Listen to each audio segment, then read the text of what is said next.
100% হিমন্ত বিশ্ব শৰ্মাই যদি কিবা এটা কাম হাতত লয় তাক শেষ নোহোৱালৈকে মই নেৰো।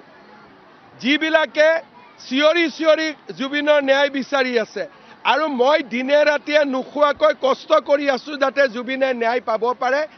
SITৰ মেম্বাৰবিলাকে কষ্ট কৰি আছে, পুলিচে কষ্ট কৰি আছে, কাৰণ আমি অসমীয়া মানুহবোৰ হলো জুবিনৰ প্ৰকৃত অনুৰাগী আৰু সেইকাৰণে জুবিনক ন্যায় দিয়াটো আমাৰ দায়িত্ব আৰু সেই দায়িত্ব আমি নিষ্ঠা আৰু সততাৰে সৈতে আমি পালন কৰিম। ভাল পথত আগবাঢ়িছে, বহুত ভাল তথ্য, বিস্ফোৰক তথ্য আমাৰ হাতত পৰিছে আৰু মই ভাবোঁ যে 10 ডিচেম্বৰৰ ভিতৰত 17 তাৰিখে লাষ্ট ডেট, তাৰ আগতে মই 10 বুলিয়ে মনত ভাবি থৈছোঁ।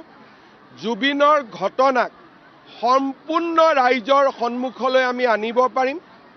কৰবাত অসমৰ ৰাইজ আচৰিতো হ'ব, অলপ দুখো পাব, কষ্টও পাব, লগতে খঙো উঠিব।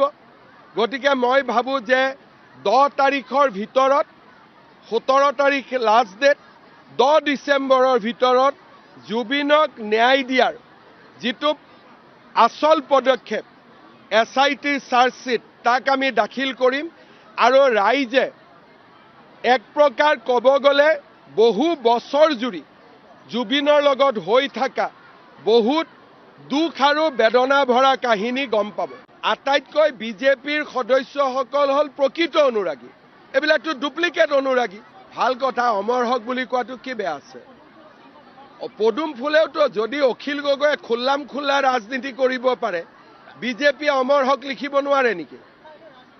ৰাজনীতি কেনেকৈ হ'ব? বিজেপিৰ সদস্যসকলেতো জুবিনৰ অনুৰাগী। আটাইতকৈ বিজেপিৰ সদস্যসকল হ'ল প্ৰকৃত অনুৰাগী আৰু যিবিলাক মিয়া মুছলমান এতিয়া আগবাঢ়ি আহিছে তেওঁলোকতো জীৱনকালত কেতিয়াও জুবিনৰ অনুৰাগী নাছিলে। এইবিলাকতো ডুপ্লিকেট অনুৰাগী, হয়নে নহয়? এতিয়াও আমিতো পূজা সভাত সকলোৰে জুবিনৰ ফটো ৰাখোঁ। কোনোবা এটা মিয়া মুছলমানৰ ধৰ্ম সভাত জুবিনৰ ফটো দেখিছে নেকি? ধৰ্ম সভাবিলাক যে হৈ গৈছে, সেইকাৰণে মোৰ মুখ খুলিয়াব নালাগে। 10 ডিচেম্বৰলৈকে মোৰ মুখখন অলপ বন্ধ আছে। 10 ডিচেম্বৰৰ পিছত মোৰ মুখখন যেতিয়া খুলিব তেতিয়া বেলেগৰ মুখ